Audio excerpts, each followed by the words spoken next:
हिमालय की बर्फीली चोटियों के नीचे फैले घने जंगलों में एक विशेष रात थी। आकाश में चांद अपनी पूरी चमक के साथ फैला था और बर्फ धीरे धीरे गिर रही थी। हवा में एक गहराई थी, शांति, ठंडक और जीवन की एक नई शुरुआत की आहट। उस रात जंगल के एक गुप्त कोने में एक छोटी सी गुफा में जन्म हुआ एक नन्हे से भेड़िए का। उसका नाम रखा गया शेरू। शेरू ने जब पहली बार आंखें खोली तो उसने देखा अपनी मां की गर्म गोद, बाहर टिमटिमाती बर्फ और गुफा के बाहर सफेद जंगल। उसकी मां नैना ने उसे अपनी ऊनी त्वचा से लपेटा और उसके कान में एक धीमा गुनगुनाता सा गीत फुसफुसाया।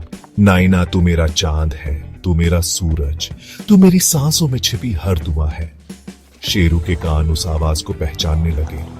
वह किसी भी चीज से पहले अपनी मां की धड़कनों से जुड़ा था। दिन गुजरते गए। शेरू ने चलना सीखा, पहले लड़खड़ाते, फिर फुर्तीले कदमों में। वो हर दिन मां के साथ गुफा के बाहर जाता, जंगल की छोटी बड़ी चीजों को जानता। पेड़ों से गिरती बर्फ, खरगोशों की फुर्ती, उल्लुओं की रात की आवाजें। उसकी दुनिया एक परी कथा जैसी थी। उसका सबसे पसंदीदा खेल था मां की पूंछ पकड़कर भागना। नैना उसे पकड़ने का नाटक करती और शेरू हंसता हुआ गिर जाता।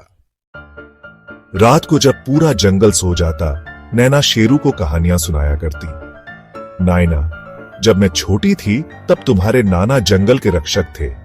एक बार एक इंसान आया था, लेकिन तुम्हारे नाना ने पूरे झुंड को बचाया। शेरू की आंखों में चमक आ जाती। शेरू, मां, क्या मैं भी कभी रक्षक बनूंगा? नायना, तू तो इस जंगल का सूरज बनेगा बेटा। एक रात कुछ बदला बदला सा था। हवा में धुआं था, पक्षी अजीब सी आवाजें कर रहे थे। नैना अचानक सतर्क हो गई। नायना, शेरू, गुफा के अंदर रहो, बाहर मत आना। शेरू डर गया। उसने पहली बार मां को इतना गंभीर देखा। बाहर आग की हल्की सी रोशनी नजर आई। कुछ इंसान थे, शिकारियों का एक दल। उनके हाथों में बंदूकें थीं, चेहरों पर लालच और आंखों में हिंसा।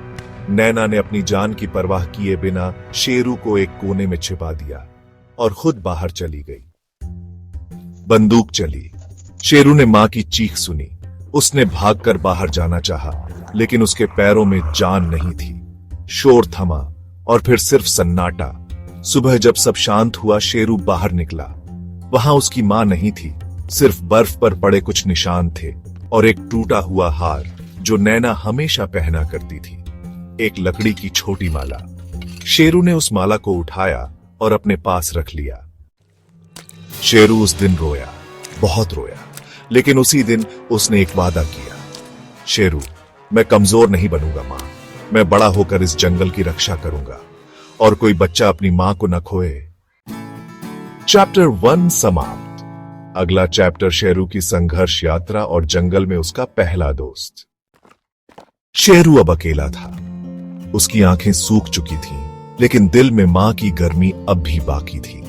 बर्फ गिर रही थी, ठंड उसकी छोटी सी रूह में उतर चुकी थी। उसने कई बार गुफा के उस कोने की ओर देखा जहां मां उसे छिपाकर गई थी। हर बार दिल यही कहता, वो वापस आएंगी, लेकिन कोई नहीं आया। भूख ने उसकी मासूमियत छीन ली। उसे खाने के लिए कुछ भी नहीं मिला, सिवाय कुछ बर्फ में दबी सूखी टहनियों और मां की सुगंध से भरी उस माला के, जिसे वह अब हमेशा अपने पास रखता। रात का अंधेरा और जंगल की अनजानी आवाजें। शेरू अपनी गुफा से पहली बार बाहर निकला, लेकिन अब मां साथ नहीं थी। उसने सुना कहीं पास में खरगोश भाग रहा था। पेट ने हिम्मत दी, दिल ने डराया, लेकिन वो आगे बढ़ा। नन्हे पंजों से दबे पांव चलकर जैसे ही उसने छलांग लगाई, खरगोश फिसलकर भाग गया। भूखा शेरू गुफा में लौट आया, पर एक बात तय हो चुकी थी, अब सीखना होगा, लड़ना होगा, जीना होगा अपने दम पर। सुबह की पहली किरण के साथ ही कुछ अजीब सा हुआ। शेरू के गुफा के बाहर एक लोमड़ी का बच्चा खड़ा था, घबराया हुआ, कांपता हुआ। शेरू ने उसकी तरफ देखा, जैसे खुद को देख रहा हो। शेरू, तुम भी अकेले हो? लोमड़ी ने कुछ नहीं कहा, बस धीरे से उसके पास आकर बैठ गई। उस दिन शेरू को एक दोस्त मिला, टिक्कू। टिक्कू बहुत चालाक था। उसकी सूंघने की शक्ति गजब की थी। शेरू में ताकत और साहस था। दोनों ने साथ मिलकर शिकार करना सीखा, खरगोश, गिलहरी, कभी कभी फल। वे खेलते थे, गिरते थे, सीखते थे और रात को एक दूसरे से सटकर सोते थे, जैसे दो अनाथ आत्माएं एक दूसरे की पनाह बन गई हों। एक रात वही आवाजें फिर लौटीं, गोलियों की गूंज, पेड़ों के गिरने की आवाज, पक्षियों की चीखें। शेरू की सांसें तेज हो गईं। शेरू, ये वही हैं जिन्होंने मां को मुझसे छीना था। लेकिन अब वह अकेला नहीं था। टिक्कू ने उसका पंजा थामा और पहली बार शेरू डर को पहचान नहीं पाया, क्योंकि अब उसमें गुस्सा था।